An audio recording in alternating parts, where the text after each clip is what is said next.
Greetings everyone! Still Flame Dancer 98 here, back at it again with another reaction. So this is apparently, don't know why it skipped to there, but okay. But anyway, this is a what if Goku was an elite Saiyan instead of the low-born Saiyan that we saw him being from Bardock. So this is interesting. Maybe people have played around with different fan fictions with this idea, like what if Goku was able to train faster? What if Goku was more powerful than he is? What if Goku was able to bring yourself to a higher level faster, and so on and so forth? It's interesting to consider. And I think that this guy, based on the number of views it has and how many subscribers and all the other videos he's done, I think this guy has a pretty good telling of how he does it, especially with 3 hours. Especially since as he gets higher and higher in the series, I could definitely see him having a better chance at later villains. Definitely see it playing a big part in me and being able to fight off future opponents and threats from Earth. So let's get into it and see how this plays out. I'm going to probably do it saga by saga, which means it'll be getting bigger and bigger as he explains each one. So I'll be doing, depending on how long each section is. For this first video, I might do the Goku as a kid until he beats King Piccolo maybe, but if it's too short, like if it's only like 5 or 10 minutes of this, I might push it until he defeats, alright, if he's an elite Saiyan, maybe even recruit Raditz, who knows, we'll see how it goes. But yeah, if we go all the way to the point on, I want to make this at least 15 minutes basically. If we can get past 15 minutes based on how long it's going to take him to get to, say, beating King Piccolo as a kid with his newfound base strength, we'll see how long it takes each one. But first, we're going to cover Child Goku. So, hey guys, this is DragonballZ here, and today we are going to be doing the first and opening part of What If Goku Was an Elite Saiyan. Please like the video to help with the video's algorithm, and subscribe. It's totally free and you can unsubscribe when you want. I cannot give enough thanks and appreciation through words for how thankful I am for the amount of support I had for my last What If. It was amazing. Going part to part, seeing you guys' suggestions, critical feedback, it all fed right into the What If and made it amazing, and it was really fun to script and just make in general. I've really enjoyed making this channel much more collaborative, as your suggestions almost directly affect how the channel runs. There's something much else I want to say in the intro, so without further ado, let's get into the video. Wintertime, all the time, yeah. Look at the way that I move, swag, disrespectful. And the details on Goku's life before his trip to planet Earth. there you go. Bardock this time isn't a low-class warrior, but is instead an elite. His family tree is loosely related to the royal family of planet Vegeta, and his power level is much closer to Prince Vegeta. We don't actually know King Vegeta's power level, but we can just assume Bardock's new power level will be more than 10,000. Goku's born with a much more promising power level, 600, however Bardock sees the vision and is worried about his son's health and life. He decides to send him off to planet Earth for his survival, and hopefully he can thrive in such a low-threat environment. Goku cries as he is sent off to Earth, and planet Vegeta is still destroyed by the tyrant Frieza, as done in canon. Yeah, I could imagine, considering if they're technically relatives of the royal family, like, say, like, a Duke level in this case. Even if they are that powerful, and are suddenly close to King Vegeta, which I believe based on canon estimations was around 60,000, give or take, you know, given how he has to be the king above all of them, and he was threatened by someone whose baby was 10,000, which means he was probably below 100,000. So probably Bardock was like, maybe if he's an elite Saiyan compared to his low class, which means he's probably at least 3 times stronger than in canon, which means he's after Kanasa probably broken through 50k, then I could see him being a little bit more powerful, but definitely Frieza would definitely still be able to take out Planet Vegeta if even the Royal and the Duke families technically are still below 100k each. Grandpa Gohan still dies as Goku transforms into an Uzaru, reaching a dangerously high power level of around 7,000. From Gohan to minor training with Goku, his power level was able to boost slightly to 700. During the first saga in Dragon Ball, Goku is easily able to handle his opponents. True. Everyone from the likes of Yamcha to Pilaf, once the full moon is out, he turns into an Uzaru and causes much more overall damage than in actual canon. Also, Master Roshi's training allows Goku to boost his power level up to around 800. His power level isn't raising much because there isn't actually much that these people can train him. The only thing really handed to him by his senseis and masters is the true technique of fighting, which won't actually increase his power level all that much. Since Krillin has a much stronger training... True, I mean, when you break it down, if you're already above like the toughest demon lord, you know, King Piccolo, that's ever threatened Earth in their reign, then yeah, that would be tricky to adjust for that, considering that if you're already like 6 times the level of most master level martial artists on Earth, then the only thing you could learn from them would be how to train your body further, how to master your ki further, and basically new fighting techniques. That's about it you can do. Doesn't really boost you all that much when you break it down. Well, let's see what else he learns. It makes him train much harder and actually makes him significantly stronger too. Both of them dominate the tournament, but Krillin is still eliminated by Jackie Chun. Goku is able to defeat Jackie Chun with ease. He doesn't look at the full moon this time and doesn't even become a Great Ape. This also means that the moon isn't destroyed. This time the Red Ribbon Army get dealt with much quicker by Goku, and there just doesn't seem to be any competition for him. After these events take place, Goku is able to dominate the next tournament that he's in with Tien. Tien is able to show great power for his other fighters, but once he is up against Goku, he is dealt with quite swiftly. Yeah. Goku, now with a power level reaching 850, is able to dominate the fighter and shows elite levels of fighting ability. The King Piccolo saga comes around, and Krillin this time is able to hold his own against Tambourine and actually drive him away. He doesn't That's actually good. That's actually a nice change, because if you go to the point where Krillin was killed by Tambourine, technically he would have lost that still, but since he said here that Goku was able to help Krillin reach new heights because he's able to push Krillin to new levels of his training to help him keep up with Goku, which means we could estimate him being between 150 to 180 already before they got to their tournament with Piccolo Jr., basically, where Krillin was maybe barely 180 power level. So, still interesting to see, actually succeed in defeating him, but he surprises Tambourine by his power. Once Goku faces Tambourine, he takes him out with ease, and once King Piccolo defeats Master Roshi and gets his youth, Goku doesn't even need to go and get something to gain strength, and with his power alone, he is able to defeat King Piccolo, but his son survives the battle still. Goku gets Kami's attention and is very willing to train him. He might have already surpassed him in raw power, but when it comes to fighting technique and techniques, Kami tops him. When Goku enters the hyperbolic time... Yeah, that's the key point.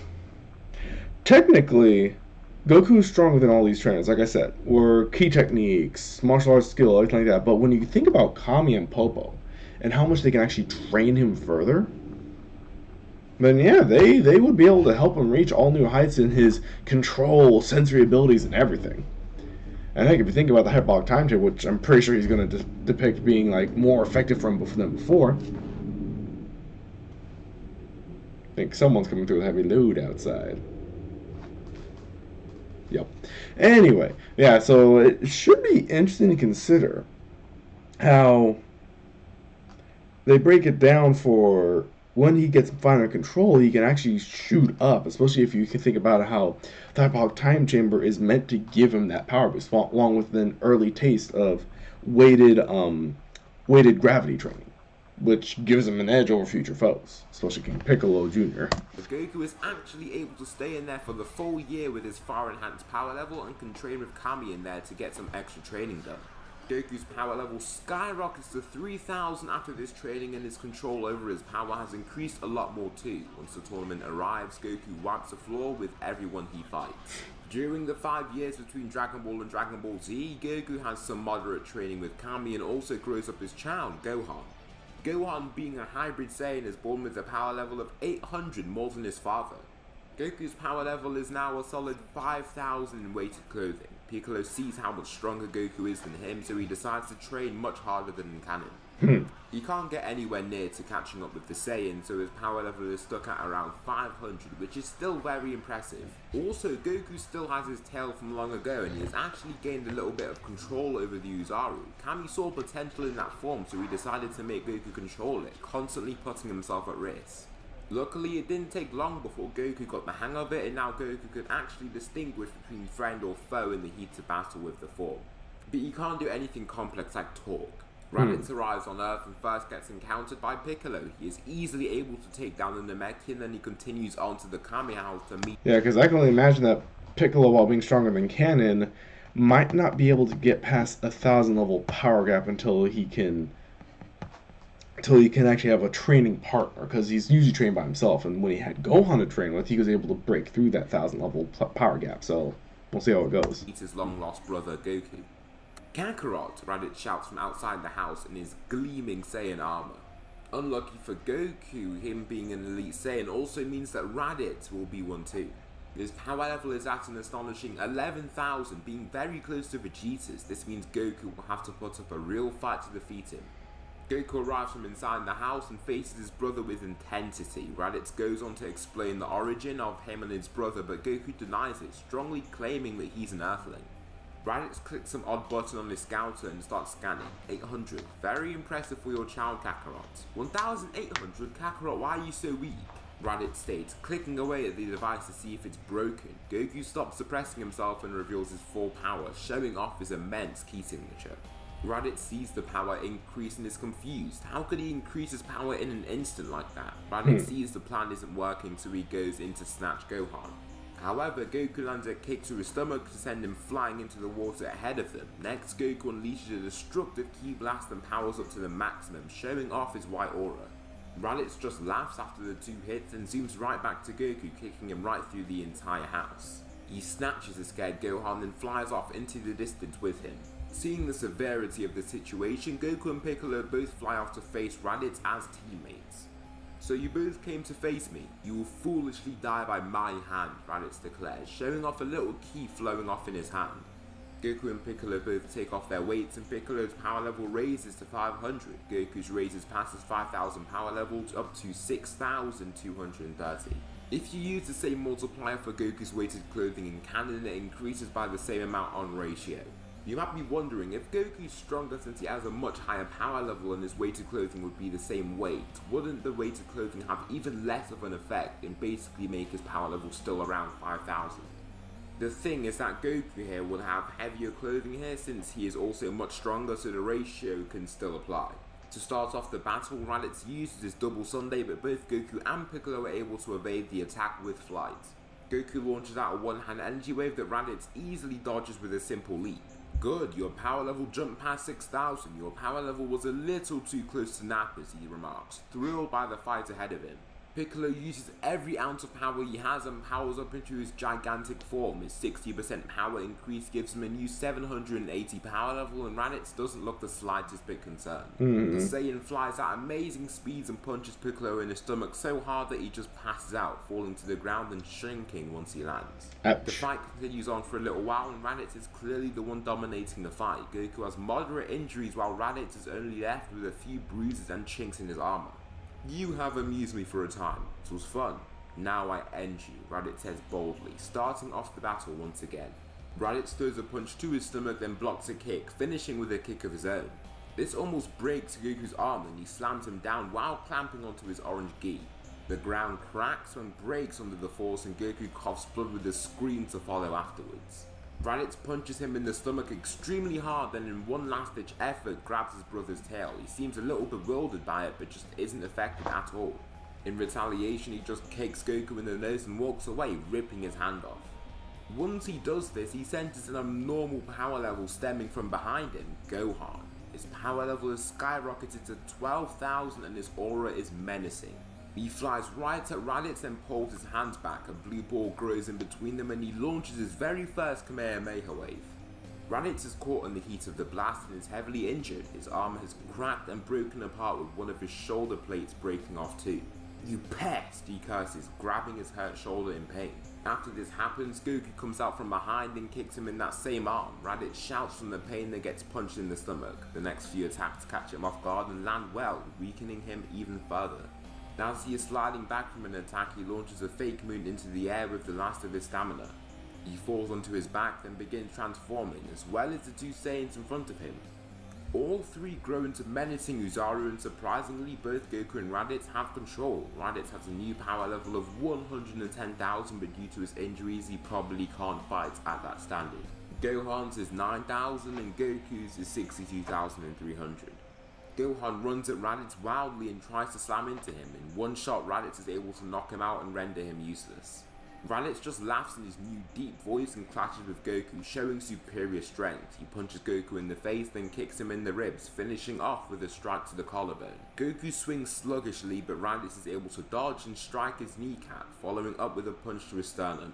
Goku literally flies off his feet, and since a 20% difference in power level is all that's needed to dominate an opponent in Dragon Ball, Goku is getting destroyed. Gut punches, kicks, you name it, and Raditz is destroying Goku with it. Eventually, Goku lands flat on his back and is barely able to retaliate. However, Raditz's tail is cut off by Piccolo's special beam cannon. He has now woken up and is clearly weak, dropping to one knee after charging up that attack. Goku stands up after seeing a chance to win. Well, on the right side, at least with that power boost he actually had enough power to actually deal damage and cut off that tail. So that was a good little touch there. And slams Raditz into the ground extremely hard. He screams in pain as his Saiyan armor shatters under the force. Goku grabs the back of his head by his head and squeezes on his body, cracking and breaking his bones. Goku then throws him to the ground and almost kills him with the impact force. Raditz, stop this. You don't have to kill us or destroy our planet. Why can't we just live in peace and harmony? Goku pleads in a dark and evil sounding voice. Raditz coughs out blood and Goku just destroys the fake moon with a mouth blast, returning to his ordinary form. Raditz is left weak and feeble, barely able to move. Goku takes him in and is able to heal him with the use of a senzu beam. At the Kami house, everyone else is scared to see what will happen. He awakes and immediately goes to punch Kakarot, but Goku cowers away and shouts, "Stop, don't do this," Goku requests fearfully. Raditz takes a second to think, then removes his scouter, shattering it with a squeeze. "Why should I listen to you, Kakarot?" he shouts as he sits up. "Because I saved your life," Goku states coldly, hoping to switch his brother's motive. Raditz just doesn't reply for a few seconds and says fine, but two more Saiyans will be coming in 6 months. One is much stronger than me and the other is fodder compared to us. He is just middle class, but we are Saiyan elites related to the royal bloodline. Raditz proclaims proudly, clenching his fist in the process. "Fine, I know where we can get stronger in preparation for that." In the hyperbolic time chamber, Gohan, Raditz and Goku all enter. Gohan shows his elite training growth and is able to eventually hang with his father and uncle in the heat of battle. Of course he is far inferior, but is capable of trading blows for a time. Also, Raditz teaches him how to control his Uzaru with the fake moon. By the end of the whole year, Gohan's power level raises to astronomically high levels at 6,000.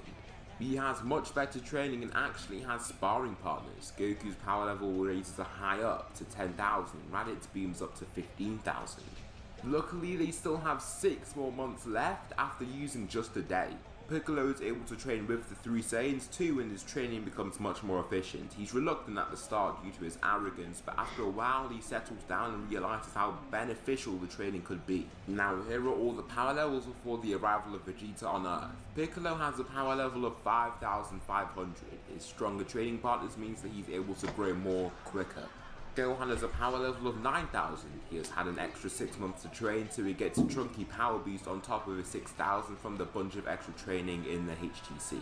Goku's is 13,000 and Raditz 18,000, bang on equal to his boss Vegeta. I believe these massive power boosts can be explained by the bunch of Zenkais the warriors received. With the constant supply of senzu beams from Goku, he is able to speed up their healing and provide them with Zenkais much quicker and much faster. The 2 Saiyans, Nappa and Vegeta, arrive on Earth. Nappa destroys an entire city with the movement of his arm, and they... I think I'll end it there for now, where we're about to get into the Nappa and Vegeta situation. So yeah, that was pretty fun, honestly. And yeah, the power boosts do make sense with Zenkais and everything, and the fact that Piccolo is an adaptive slug humanoid race, which means that they adapt to their surroundings, because a lot of them on Namek were around 3,000, 5,000 for their warriors, because they didn't have anyone stronger to challenge them. Even Nail was just past almost 60,000 because Guru was only able to train him for so long before he got too old to keep training him. And that makes sense, because if he was trained by the most powerful Namekian elder, that means that he would be able to get that level. But the other Namekians were training with each other, and unless they could find a teacher like Nail did, or even get training from Nail, they wouldn't be able to break through 5,000. But Piccolo did, because he had all these powerful warriors to train and push his body to adapt and grow. So yeah, that makes sense, honestly, along with the fact of senzu beans helping all these guys out.